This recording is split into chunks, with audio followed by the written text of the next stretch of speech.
So this is a conversation with Edward, aka my dad. So I'll be referring to him as my dad. How are you today? Fine, thank you. You? I'm very good. So you've recently come out with a book called Creating Opportunities at the Edge of Chaos. And I remember a friend of mine asking me, your dad wrote a book? Like a whole book? Tell me about the process of choosing to write a book. Was it a conscious thing? Did you just say, I'm gonna write a book? I suppose it's a process. It's like a process. You go through so many things. In fact, for this particular one, it was somebody asking me a question in an informal gathering. Okay. And asking me about my home country, Zimbabwe then, and saying, how are things there? And I just said, it was just a remark, I just said to her, they're bad, but you know, the opportunities at any given chaos. And she said, wow, is that correct? So you're creating opportunities out of a chaotic situation? I said, oh yeah. So I never thought about that. And then I went away, and a few months down the line I thought, wow, what an idea. Nice. Can I write something? Yeah. Yeah, so.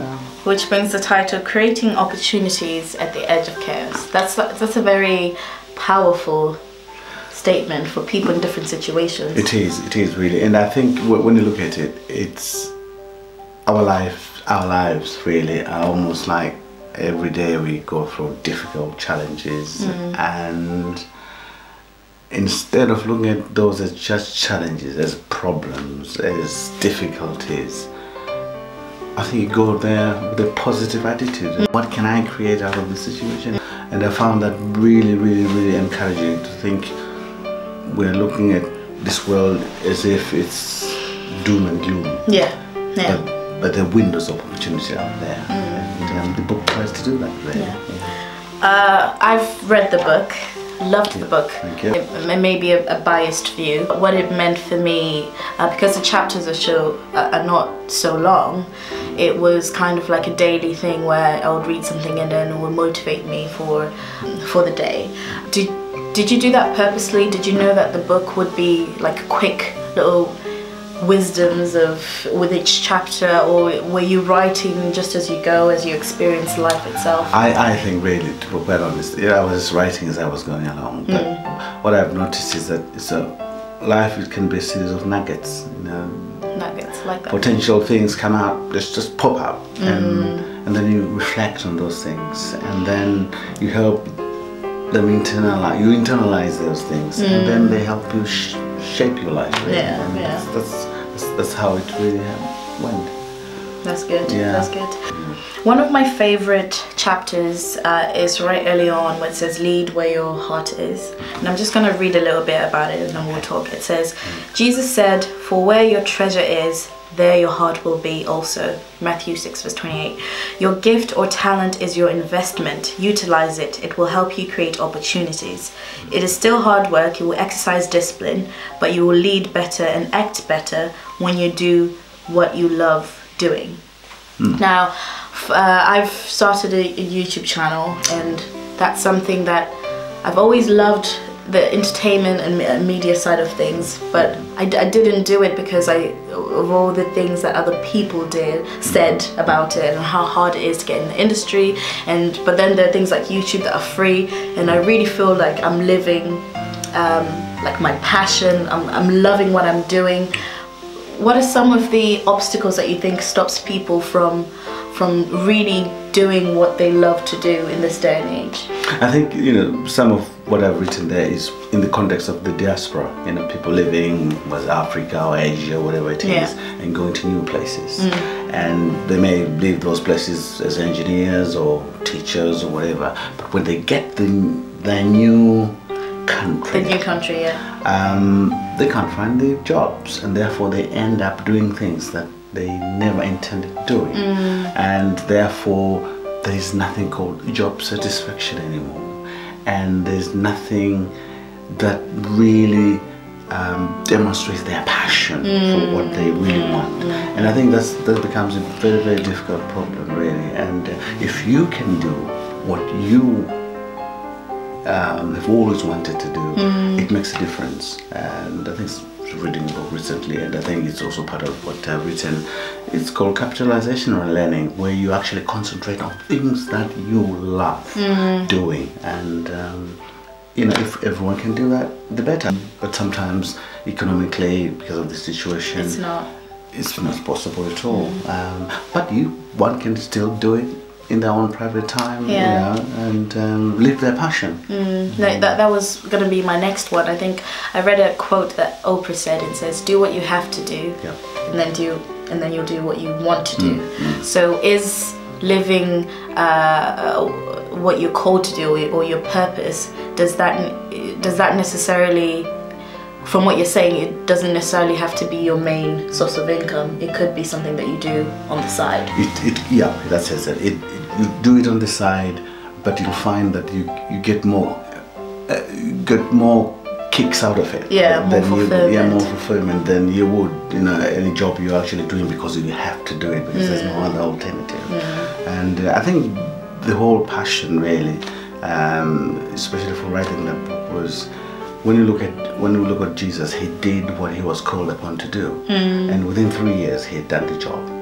And I think if we do what is our assignment, what is our passion, what is our zeal, what really gets us going, what a difference it makes. It really doesn't make a difference, but sometimes for other people it's just finding out what it is. But once you've found out what it is, go for it. Is writing your passion? It is my passion. It has been for quite since I was a teenager really. I used to write snippets and so on, but now I have rediscovered the passion.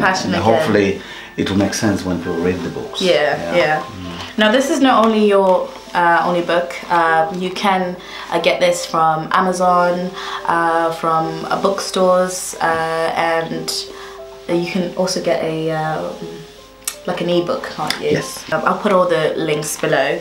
I have some of the other books that you've written, and these are educational religious studies books. So we have the Synoptic Gospel, the Voice of Freedom. How were you introduced to this world of educational writing?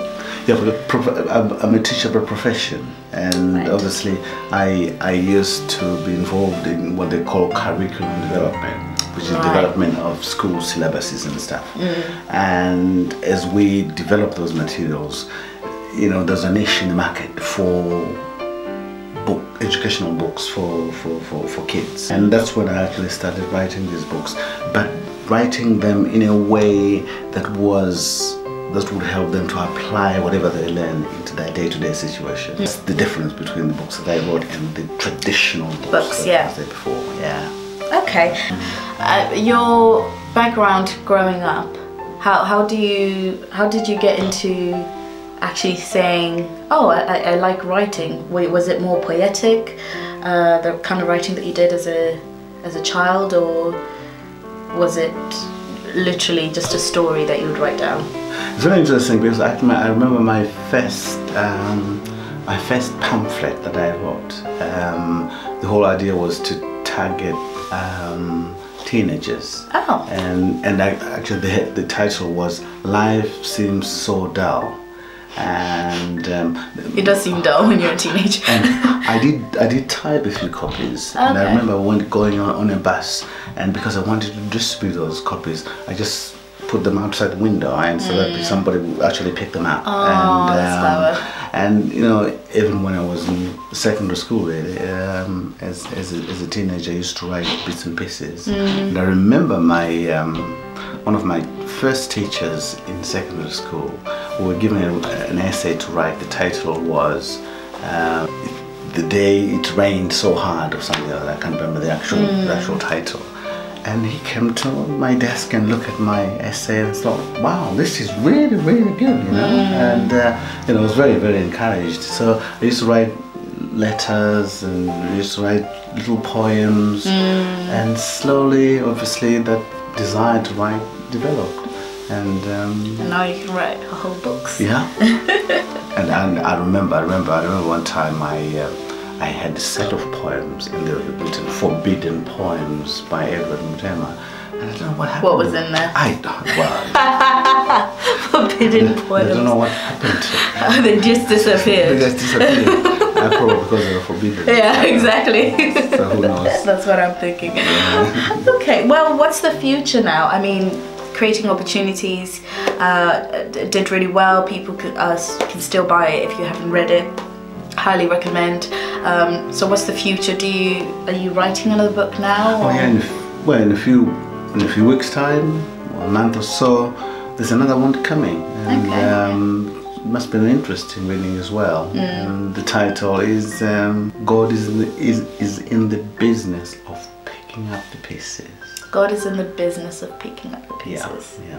Another powerful title. Yeah, and that is a very important book to read, I suppose. No, looking forward to that. And what's the bridge between the new coming book? Is there lessons that you've learned from writing this one and releasing this for people to buy that you kind of took on to writing your second, kind of motivational, encouraging? Yeah, one lesson really I've learned is that once you start, you've got to keep at it. Because if you sort of slow down and think, oh well, I'll write my other books in the next few years, that won't do. Just get on. Do it now. Do it now. Yeah. Okay. There might be a lot of people that are watching who are inspired to not only write books, but to do what they love to do what they're passionate about doing. What advice would you give to those people watching? I think my advice would be, when you know what you're good at, do it. And don't procrastinate, because procrastination is a thief of investment. Just go for it, because you never know. What you produce, what you do may help one or two people and help change the world. And it begins with doing what you have to do. Doing what you have to do, doing what you love to do. You can add him on Facebook on Edward Mutema for all the updates on books or purchasing this book or the new book, which is God is in the business of picking up the pieces. Thank you so much, and thank you for watching.